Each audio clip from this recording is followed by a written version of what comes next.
Halo, balik lagi bersama gua Nara di channel Mendadak Teknisi. Oke, di video kali ini gua pengen ngelanjutin handphone Oppo A57 yang kemarin, yang kasusnya mati total. Di video sebelumnya sudah saya perbaiki ya, kondisi mati sudah nyala kembali. Dan ternyata ada kasus lain selain mati total, yaitu tidak mau dicas. Dan sekarang saya mau lanjut lagi memperbaiki masalah yang lain. Oke, jadi ini aja saya mau jumper fleksibel cas yang tadinya robek ya, tapi malah nambah rusak. Jadi saya putuskan untuk dibelikan saja yang baru. Bisa diperhatikan di sini jalurnya malah rontok ya pas saya melakukan pencabutan pada konektor casnya. Jalurnya malah rontok dan males ya saya lanjutin lagi untuk penjamperan karena jalurnya terlalu kecil, sangat tidak bagus untuk mata. Untuk mata, karena mata saya sedikit rabun nih. Untuk melakukan penjamperan yang kecil itu sulit. Oke, kita rapikan, jangan sampai ada baut yang hilang. Kita pisah-pisahkan dulu supaya nanti pas pemasangan fleksibel cas itu tidak terganggu. Takutnya kesonggel, jatuh, malah bautnya pada hilang. Oke, lanjut. Sekalian aja kita unboxing fleksibel casnya yang baru. Jadi di sini saya ingin menginformasikan saja ya, kalau fleksibel cas yang saya beli itu cukup murah, di harga tidak sampai 10.000 ya. Namun saya nggak tahu kualitasnya baik atau buruk. Tapi dari komen di toko oren tuh baik-baik semua ya. Jadi sekalian kita review saja fleksibel casnya. Di sini saya juga beli baterai untuk Xiaomi Mi 4i ya. Kita ada bahan rongsok Xiaomi Mi 4i. Next kita bahas di video selanjutnya. Jadi kita cek dulu baterai yang baru kita beli apakah ada tegangan 3,5 volt ke atas dengan multi tester digital, analog juga bisa, apa aja bisa, di set di 20 volt DC. Kita cek apakah kualitasnya bagus, karena yang saya beli tuh harganya murah-murah ya, nggak ada yang mahal. Oke, setelah saya cek tidak ada tegangan, ternyata salah masukin port kabel proof terbalik. Oke, kita set lagi di 20 volt DC, langsung kita positif negatif, jangan sampai terbalik. Kita cek apakah ada tegangan 3 volt ke atas.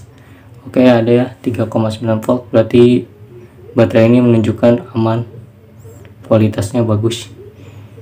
Selain baterai ada juga micro USB to Type C ya. Ini untuk yang low budget seperti saya butuh ya ini ya. Jadi di saat kita mau mencoba handphone dengan konektor cas Type C, ya udah tinggal dengan satu kabel data kita sudah bisa pakai untuk Type C, micro USB.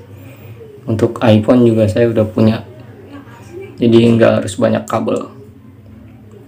Oke, ini dia fleksibel yang baru ya, sama ya, kita udah bedakan, kita udah pastikan sama karena ini punya Oppo A57. Dilihat dari fisik, untuk konektor casnya juga bagus, bukan konektor cas yang murah, walaupun harganya nggak sampai 10.000 ya. Untuk link pembelian saya sertakan di deskripsi di bawah. Untuk kalian yang butuh bisa langsung klik link pembelian di bawah. Oke, kita tes. Sebelum dipasang, kita pastikan kalau fleksibel cas ini dalam kondisi baik-baik saja ya, karena sekalian aja kita review untuk untuk pengajuan refund ya. Kalau ada masalah di barang yang kita beli, bisa kita refund, kita balikin, diganti dengan yang baru. Ini dia nih, rontok ya, apes namanya. Niat hemat malah jadi rugi gitu. Tadinya mau menekan budget pengeluaran servis, malah jadi menambah pengeluaran untuk servis. Ya gitulah, namanya kita coba-coba. Karena di sini saya juga masih belajar sambil share ke kalian apa yang saya pelajari. Jadi saya juga bukan senior gitu, maksudnya selalu saya bilang saya juga sambil belajar sambil share. Oke, kita cek dan sudah nongol logo baterai dan tanda petir.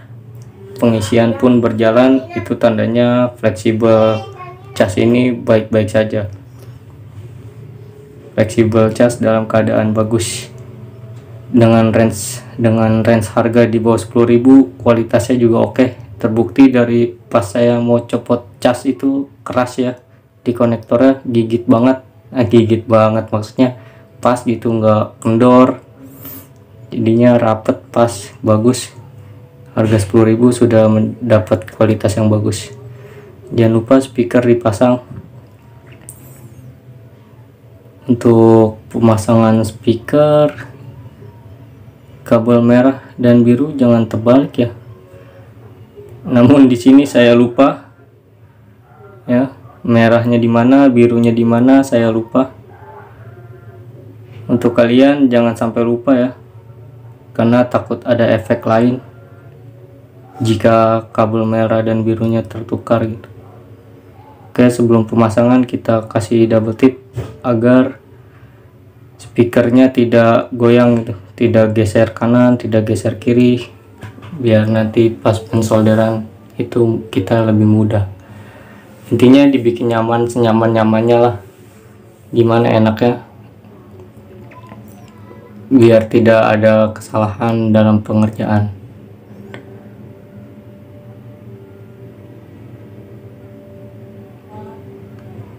Setelah dikasih double tip lalu dipasang untuk sementara aja agar tidak goyang aja ininya speakernya. Lalu kita solder kabel merah dan kabel birunya. Nah di sini saya lupa ya, merahnya di sebelah kanan apa birunya di sebelah kiri, saya lupa. Jadi ya kita coba ya dulu, nanti kalau salah baru kita balik, maksudnya kita pasang kembali, kita tukar. Misalnya kita pasang merahnya di kanan, kita berubah jadi di kiri, ya dicoba-coba aja karena saya lupa gitu. Untuk kalian sebelum pencopotan sesuatu tuh kayak IC speaker tuh harus diingat ya, atau bisa difotokan sebelum dilepas gitu, biar tidak lupa kayak saya.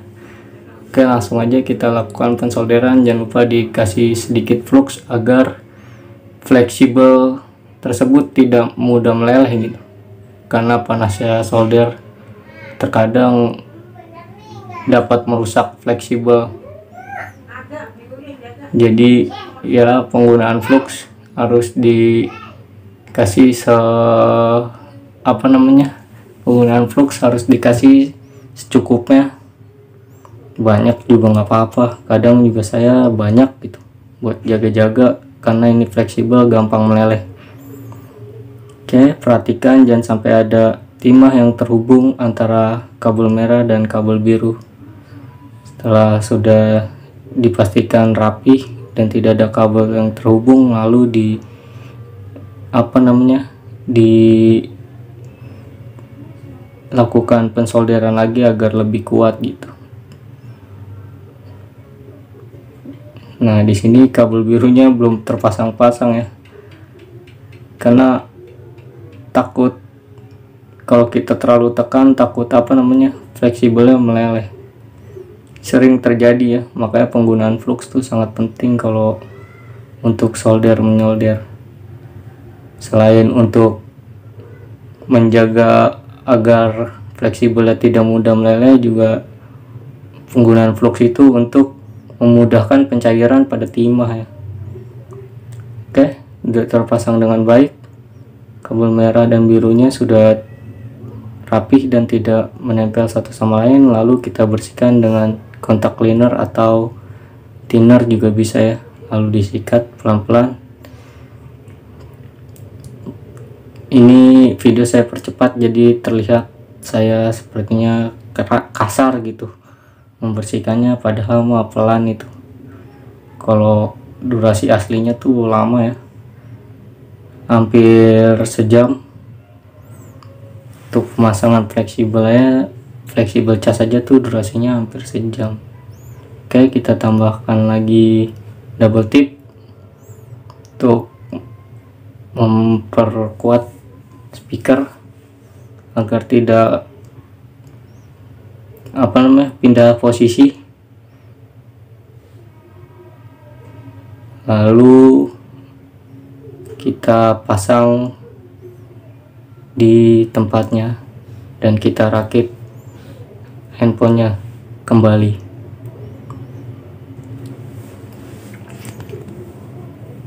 Sebenarnya tujuan video ini awalnya hanya untuk unboxing fleksibel cas ya, agar kalau ada kerusakan saya bisa refund gitu ke tokonya, saya bisa komplain dan digantikan yang baru.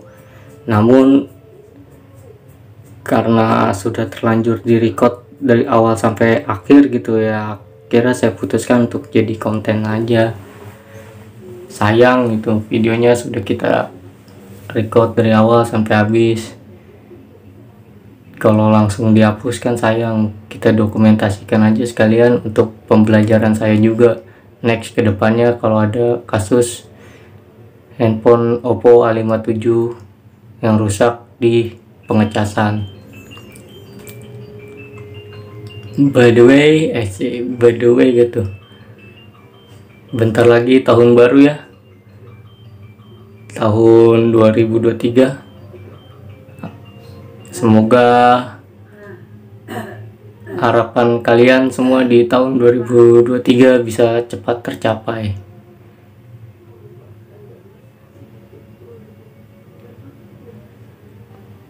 Yang melaksanakan Natal, selamat hari Natal dan tahun baru ya.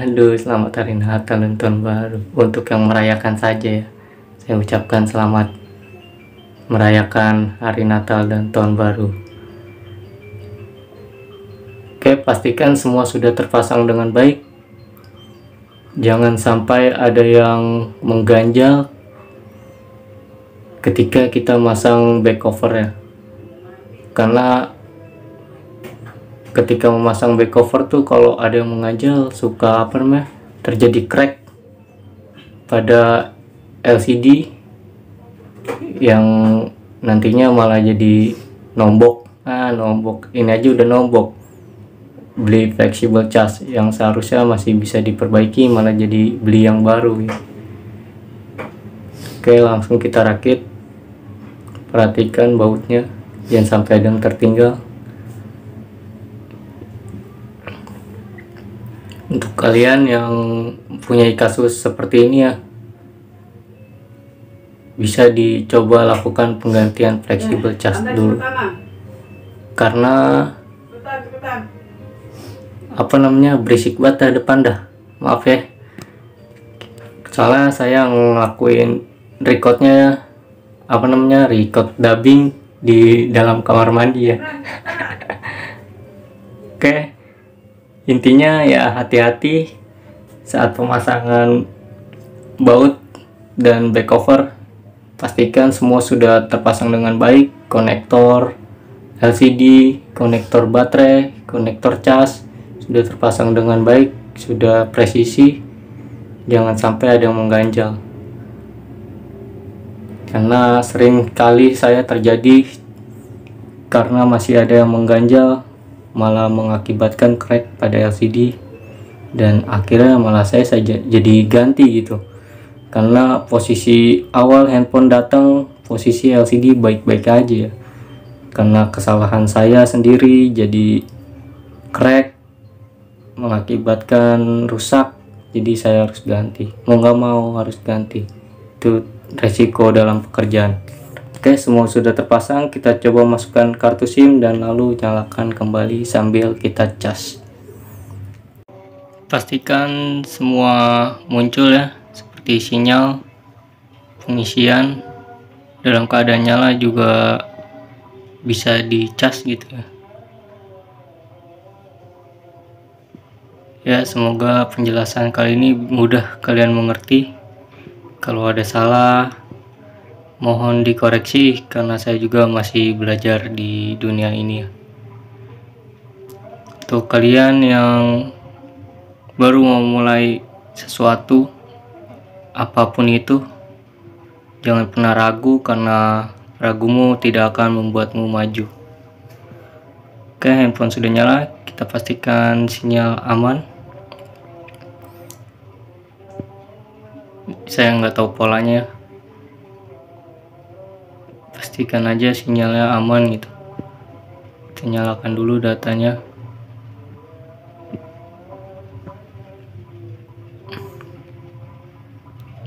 Suara juga sudah masuk ya. Ini video saya matikan suaranya. Oke, sinyal 4G sudah masuk dan pengisian juga sudah oke. Ya, segitu saja penjelasan saya kali ini. Like jika suka dengan video ini, komen jika perlu, dan subscribe jika mau. Saya Nara, sampai ketemu di video selanjutnya. Bye. Ribet juga ya, sampai dubbing dalam kamar mandi. Ya sudahlah.